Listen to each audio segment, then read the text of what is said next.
para nós, com como você trabalha, com o que você trabalha, né? Onde você atua. Vamos lá. Hoje, gente, eu sou formada há 17 anos em farmacêutica, mas hoje eu trabalho com sistemas de qualidade como consultora, auditora e com a parte de assuntos regulatórios. Em indústrias, eu já passei por indústrias de dispositivos médicos, trabalho com a parte de logística, trabalho com regularização de produtos no mercado e hoje trabalho em alguns locais. Não são poucos. A correria é como nossa, né, Karen? Você está em qual parte de São Paulo? Conta pra gente. Eu fico localizada, hoje especificamente eu estou aqui em Pinheiros, né, para uma das empresas que eu atuo, mas eu geralmente fico localizada, estou na região da Vila Prudente. Ah, perfeito, então. Então, eu estou amando essa conexão Minas-São Paulo. E essa conexão, ela se torna muito importante, né, gente? Para tudo que nós precisamos trabalhar. É maravilhoso isso. E aí, Karen, então, como essa semana, né, o almoço com qualidade, muita gente está almoçando, né? Então, a primeira parte da nossa conversa, eu queria que você falasse para a gente, já que você mexe tanto na qualidade quanto assuntos regulatórios, né? O que qualidade tem a ver com assuntos regulatórios? Como assim? O que acontece? Quando a gente utiliza um termo inicial de regulação ou regularização, o que é esse termo, num modo geral?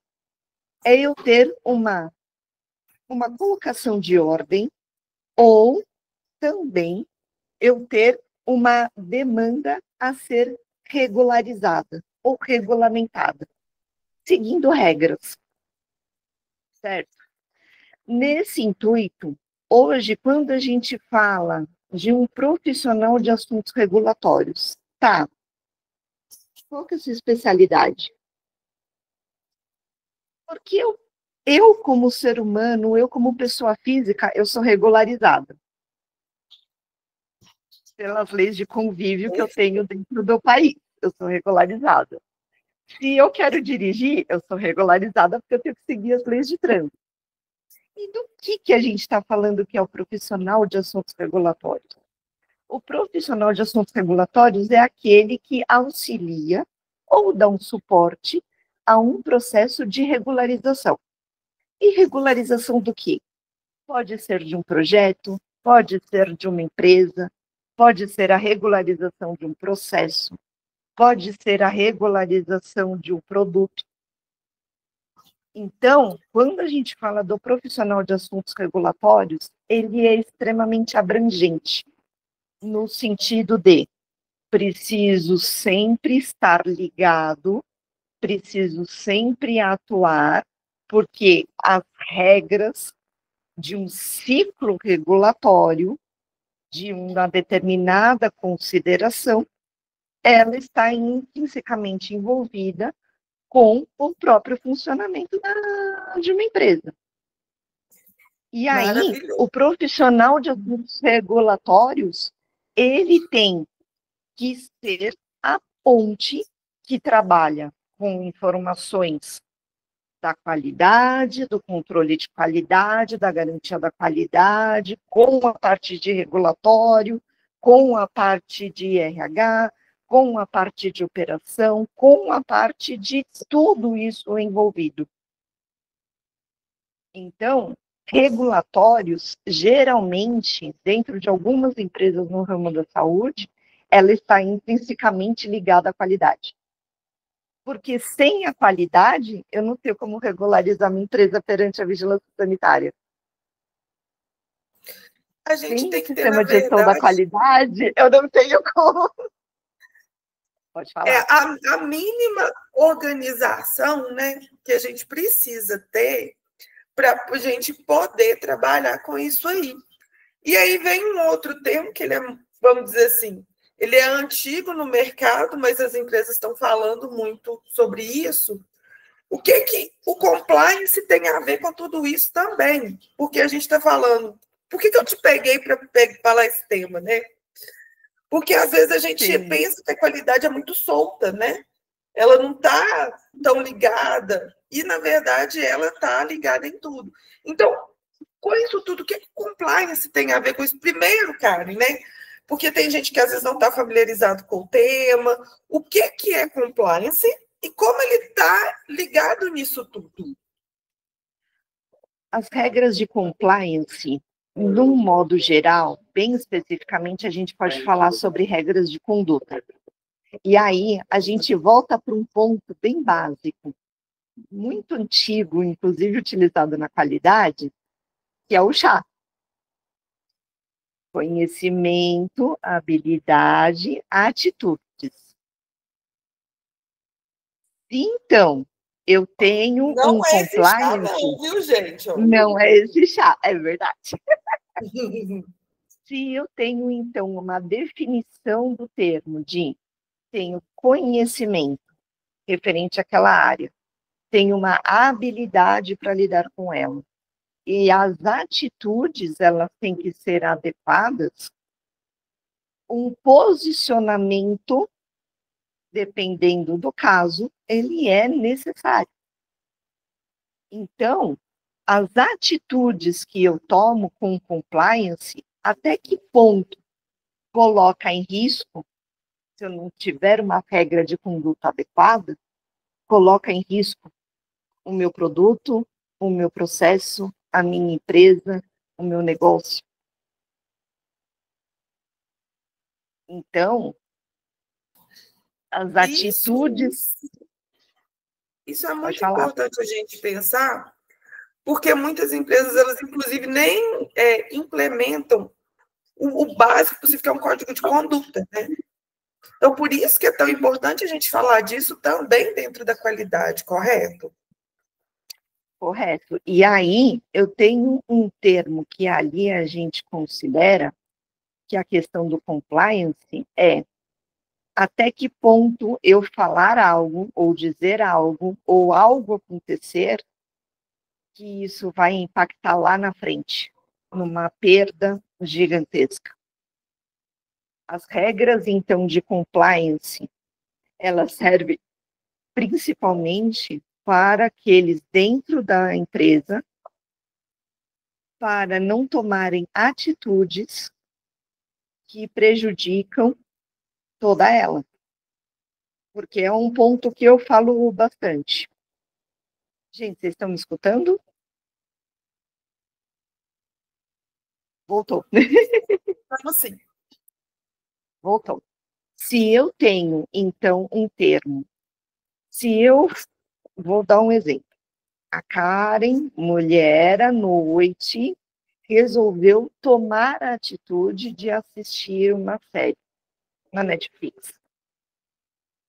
Eu tomei a atitude e a consequência de quem vai ter que acordar cedo no dia seguinte é da Karen. Mas e quando eu estou falando como a farmacêutica Karen, eu tomo uma determinada atitude que impacta em outras pessoas? Me colocando numa posição aonde eu realmente eu tenho que preservar, por exemplo, a instituição que eu estou. Eu não posso tomar uma atitude sem pensar nos riscos que nós temos envolvidos. Então, considerando ali o compliance, ele não deixa de ser um norteador das ações que eu vou ter, inclusive na parte regulatória. Por quê? Vou dar um exemplo básico.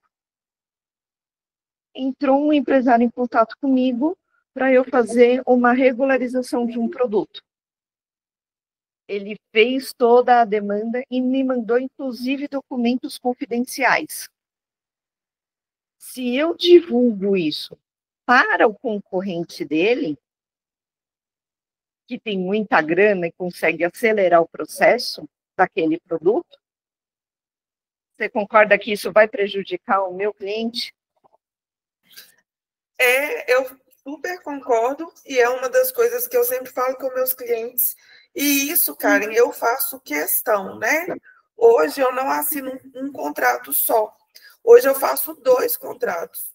Um contrato de confidencialidade compliance, baseado nas normas da ISO, e o meu contrato de prestação de serviço. Porque Sim. isso traz mais confiança para o meu cliente, e dentro desse contrato eu ainda coloco o tempo Sim. de sigilo. E nisso, o que a gente tem que pensar também? Que, por exemplo, o meu computador é onde eu armazeno essas informações. Como é que eu cuido do meu computador? É como se fosse um ciclo, né? Sim. O meu computador, ele tem, por exemplo, acesso à nuvem, ele é backupado. Por quê? E se eu perder esses dados? Como é que eu viro para o meu cliente assim aqui? Eu trabalho com o meu computador pessoal, ele queimou, me manda tudo de novo. Nossa Esse Senhora. cliente vai confiar na gente? Não. No nosso trabalho? E eu acho que assim também a gente tem que pensar na empresa. Aquela empresa que não tem um sistema de nuvem, que não tem um sistema de backupeamento adequado, que ela não tem os acessos adequados, né? Porque, por exemplo, a gente que é farmacêutico, normalmente costuma ser farmacêutico, inclusive responsável, a gente tem acesso a muitas informações. Como é que essa empresa protege essas informações? Como é que elas protegem essas informações de um modo que essa disponibilidade ela seja de uma forma adequada, né? Então, quando a gente fala de qualidade, voltando ao ponto do qualidade e regulatórios, se eu tenho um sistema hoje, se eu tenho um processo, vou dar um exemplo num processo de regularização de produto de interesse à saúde, de um dispositivo médico. Se eu tenho todo um caminho para poder comprovar a sua segurança inicialmente dentro do Inmetro, depois da Anvisa, e depois ali ainda manter isso, um dos pontos principais é que eu tenha um sistema de gestão da qualidade. Isso é cobrado numa auditoria do Inmetro, ele é cobrado um sistema de gestão da qualidade para atendimento de reclamação. Então, isso está ligado a quem? Está ligado à qualidade. Ou, quando eu vou regularizar um dispositivo médico, um registro de produto, num dossiê técnico, capítulo 6, ele te dá o passo a passo de produção. Eu tenho que fazer uma validação, por exemplo, do meu produto. Eu tenho que fazer validação do meu processo produtivo, daquele produto, desde quando ele inicia até a ponta final. Eu tenho validação de que o produto está estéril. Eu tenho que ter validação de que eu posso utilizar esse produto com segurança. E isso ele está, quando a gente fala de uma ordem de produção, ele está intrinsecamente ligado ao quê? Ao procedimento da qualidade. Você entendeu? Então, na questão ali do profissional de assuntos regulatórios, todo mundo, e aí eu posso colocar um ponto ali bem básico de, a partir do momento que eu faço, eu tenho, e eu sei qual que vai ser o passo a passo que eu vou seguir naquilo, ela vai estar intrinsecamente ligada à qualidade daquele produto que eu estou trazendo, ou daquele produto que está sendo colocado ali na demanda. Karen, Então, até refletindo sobre isso, eu estava aqui pensando, porque uma vez eu ouvi uma frase, que eu achei essa frase muito interessante.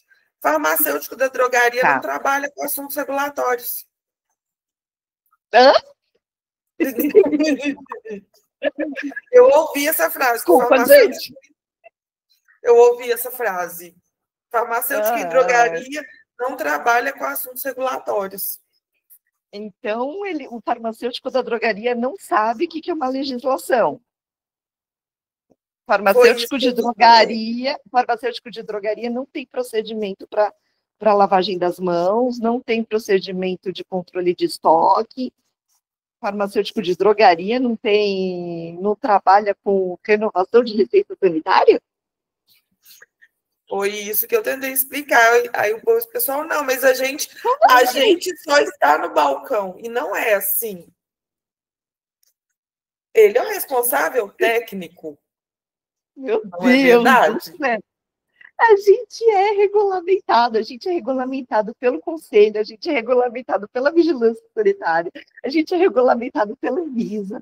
Nossas ações, no mínimo, para a atuação da demanda, ela tem, no mínimo, 3 esferas, gente. Não, isso sem dúvida. Meu Deus do céu. O que as pessoas pensam? E eu quis te trazer aqui, cara, por um motivo específico, para mostrar que os assuntos, pelo que eu te conheço, para mostrar que os assuntos regulatórios, eles estão na vida do farmacêutico a partir do primeiro dia que ele formou. Até antes, ele não faz nada até antes, porque o conjunto de leis que hoje nos rege perante o mercado, que é o da vigilância sanitária, ele começa ali de muito antes ali da nossa querida 5991. Desde a criação da 5991 em 1973. Ela é 73. Eu já tinha profissional sendo regulamentado. Antes disso, em 1960, a gente já teve a criação, se eu não me engano, foi em 1960, no ano que minha mãe nasceu, que a gente teve antes de 60, foi criado, nós tínhamos a Ordem dos Farmacêuticos do Brasil. Uhum. E nesse meio tempo teve também um código sanitário, que eu acho que de 1920, na década de 20 e 30, de cabeça eu não vou saber. Então, por mais que hoje a gente viu que o processo sanitário, ele é um processo que ele está em constante evolução. Mas naquela época, ainda que com meios rudimentares, para a época já tinha. Eu já tinha uma boa prática. Eu já tinha algo que nós trabalhávamos nesse ponto. E como todo ciclo e como todo processo, a gente planeja, checa, atua e revisa, não é? Com Revisou certeza. Daqui a 20 anos, pode levar mais tempo, mas pode ser daqui a 10 anos, ele vai ser revisto. Porque ele está em constante, é um processo em constante melhoria. Sim. Mas aí, um ponto que eu reforço aqui para os nossos amigos e colegas que estão aqui eu quero atuar com regulatórios. Então, qual que é o perfil que você tem que ter? Eu coloquei 3 pontos básicos aqui. Primeiro de tudo, profissional que atua na área de regulatórios, ele precisa ser adaptável. Como a gente brinca, não é tudo que está escrito na pedra. E as coisas, os cenários, eles podem mudar. E hoje, constantemente estão mudando. Segundo, ele tem que ser muito resiliente, porque um processo, por exemplo, um processo que hoje eu posso ter dentro da demanda de assuntos regulatórios de regularização de produtos, ele pode levar anos, quando não, dependendo do caso, até décadas, para conseguir se regularizar. E o profissional também precisa ser muito estudioso. Ele precisa entender que ele não pode parar de estudar de jeito nenhum, porque as coisas, elas vão se modificando. Vou dar um exemplo de notícia da semana passada.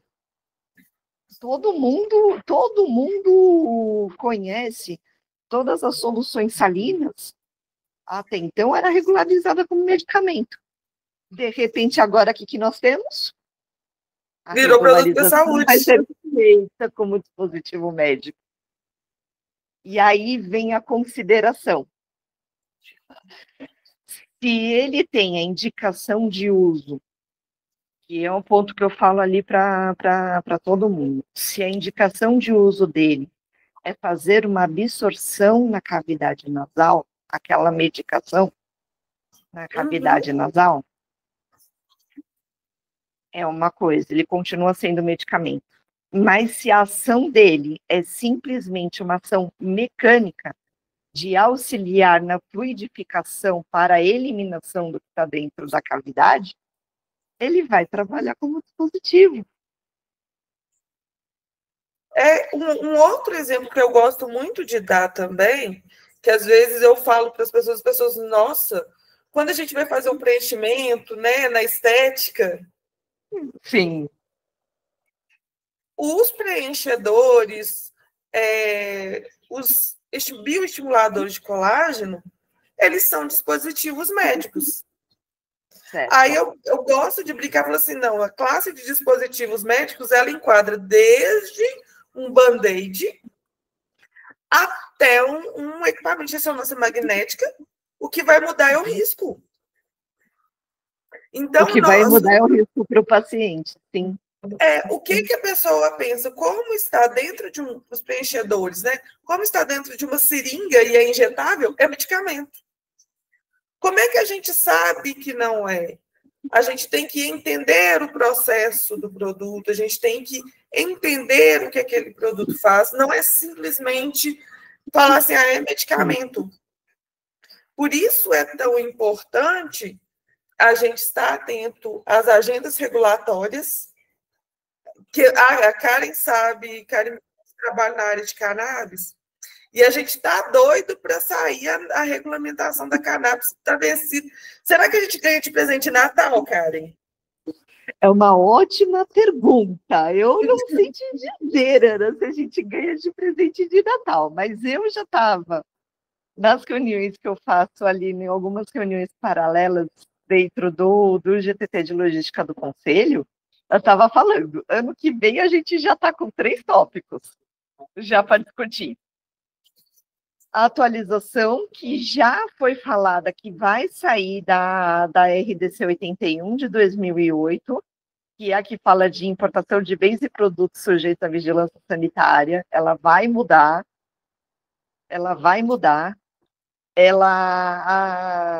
A questão ali que vai entrar com muita força, acho que ano que vem, para essa área, por exemplo, de logística, que é a dos gases medicinais. E aí entra o ponto. O que é considerado perante a Anvisa, que é gás medicinal e o que não é. E tem mais um outro ponto, onde o nosso manual de logística de 153 páginas, lançado em 2023, já teve atualizações. Então, tenho já que fazer a revisão do manual. Fora o lançamento, né, que a gente vai ter lá na frente, de uma instrução, de uma cartilha, que nós estamos trabalhando bastante, muitos amigos que estão aqui estão trabalhando junto, sobre recinto alfandegado. Nossa, isso vai ser... É regulatório ou é qualidade? Mano, tem os dois. Você está falando de um produto que não está no mercado, que está vindo de fora, e como que eu vou regularizar? Porque a legislação, não importa de como ele venha, se é de navio, se é de avião, ou se é de um caminhão, ela é a mesma. É por isso, Karen, que eu costumo dizer o seguinte: a gente pode falar que a logística, por mais que as pessoas não deem a importância, vamos dizer assim, a parte mais importante da farmácia. Por quê? Porque eu falo, pessoal, não sei se vocês sabem, o medicamento ele não teletransporta da indústria para casa do paciente.